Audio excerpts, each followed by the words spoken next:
Right, ఇక తాను రాజకీయాలకు కొత్త కాదని పోటీకి మాత్రమే కొత్త అన్నారు టీఆర్ఎస్ ఎంపీ అభ్యర్థి రంజిత్ రెడ్డి. తనకు నియోజకవర్గంపై తనపై అక్కడి ప్రజలకు పూర్తి అవగాహన ఉందన్నారు.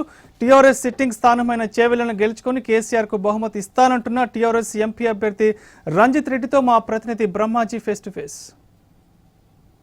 16 ఎంపీ సీట్ల ద్వారా కేంద్రంలో కీలక పాత్ర పోషించాలనుకుంటున్నటువంటి టీఆర్ఎస్ పార్టీ నిన్న అభ్యర్థులను ప్రకటించింది. అందులో భాగంగా కీలకమైనటువంటి చేవెళ్ల నియోజకవర్గానికి డాక్టర్ రంజిత్ రెడ్డి గారిని అభ్యర్థిగా కేసీఆర్ ప్రకటించారు. అయితే ఈరోజు నామినేషన్ వేసిన తర్వాత ప్రచారాన్ని షురూ చేయబోతున్నారు. అసలు అక్కడ ఆయన గెలుపు అవకాశాలు మెజారిటీ కావచ్చు, ఆయనకున్నటువంటి అవగాహన చేవెళ్ల నియోజకవర్గం మీద ఏ విధంగా ఉందో కనుక్కుందాం. రంజిత్ రెడ్డి గారు, మొదటిసారిగా మీరు పోటీ చేయబోతున్నారు. అందులో కీలకమైనటువంటి చేవెళ్ల నియోజకవర్గం, ఆ నియోజకవర్గం మీద మీకు ఎంతవరకు అవగాహన ఉందనుకోవచ్చు, అక్కడ ఉన్న సమస్యలు కావచ్చు, ఇంకే ఏ రకంగా చూసినప్పటికీ కూడా? చేవెళ్ల నియోజకవర్గం ప్రెస్టీజియస్ సీట్ అవుతుంది. ఎప్పుడైనా సిటీకి దగ్గర ఉంది, వైవిధ్యభరితమైన కాన్స్టిట్యుయెన్సీ.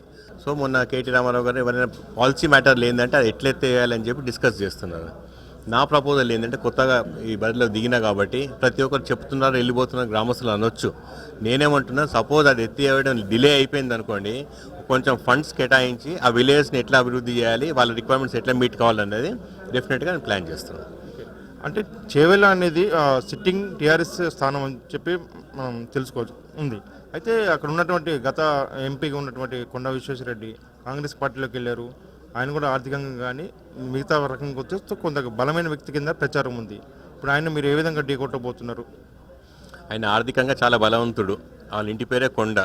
సో నాకు ఆర్థికం లేకుండా కూడా ఆయన తట్టుకోలేను కావచ్చు ఆర్థికంగా, కానీ నాకు కొండంత బలమైన టీఆర్ఎస్ పార్టీ ఉంది. సో అదే నాకు కొండ అండ అనుకుంటాను. సో లాస్ట్ టైం మీరు అన్నట్టు గెలిచింది అక్కడ టీఆర్ఎస్ పార్టీ, కొండ విశ్వేశ్వరరెడ్డి గారు గెలవలేదు. ఇప్పుడు గెలవబోయేది టీఆర్ఎస్ పార్టీ. ఎప్పుడైనా అక్కడ పార్టీలు ముఖ్యం. సో టీఆర్ఎస్ పార్టీ మీద గెలిచారు కాబట్టి ఇప్పుడు కూడా టీఆర్ఎస్ పార్టీ గెలుస్తుంది. ఎందుకంటే 6 కాన్స్టిట్యూన్స్లో మా టీఆర్ఎస్ ఎమ్మెల్యేస్ ఉన్నారు.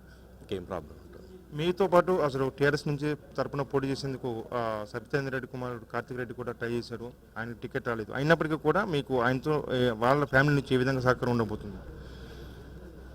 అదంతా మీ స్పెక్యులేషన్ అండి. నేనేమంటాను, సవితక్కను నేను పర్సనల్గా కలిసాను. సవితక్క కూడా, కార్తిక్ అయినా ఎవరైనా కూడా వాళ్ళు ఆ ఎంపీ టికెట్ కావాలని ఎప్పుడు అడగలేదు. వాళ్ళు పార్టీ జాయిన్ అయితే అందరు స్పెక్యులేట్ చేశారు, ఏంటంటే ఎంపీ టికెట్ అడుగుతున్నారని చెప్పి.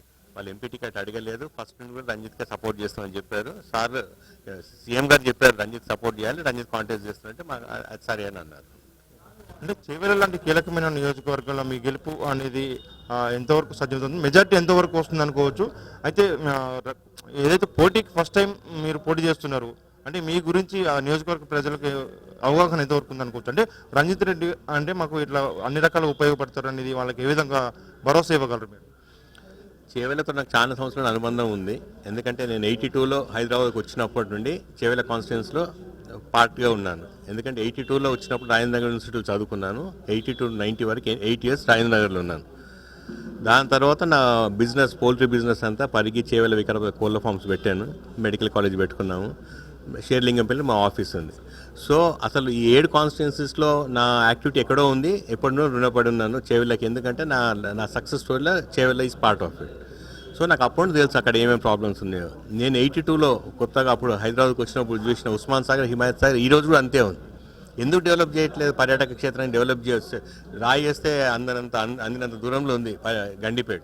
ఆయనకన్నా అసలు ఏం డెవలప్మెంట్ లేదు. ఎవరు పార్లమెంట్ అక్కడ స్పెషల్ ఫండ్స్ని తీసుకురావచ్చు, మన స్టేట్ గవర్నమెంట్ వెళ్ళి సీఎం గారిని రిక్వెస్ట్ చేసుకొని స్పెషల్ ఫండ్స్ తీసుకొని చేసుకోవచ్చు కదా.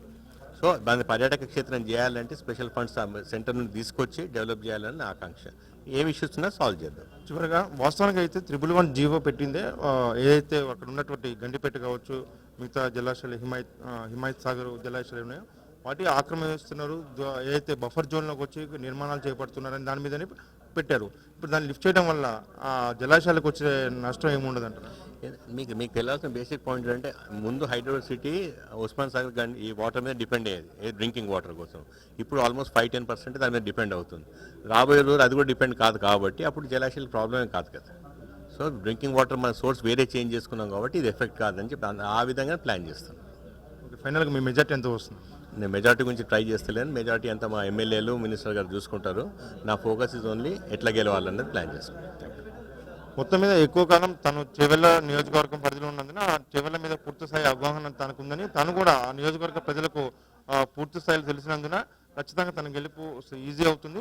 కేసీఆర్ తమ బ్రాండ్ అంబాసిడర్గా ఉండబోతున్నారు కాబట్టి తన గెలుపు చాలా ఈజీ అవుతుంది అంటున్నారు టీఆర్ఎస్ పార్టీ చేవెళ్ల ఎంపీ అభ్యర్థి రంజిత్ రెడ్డి. Camera person Srikanth.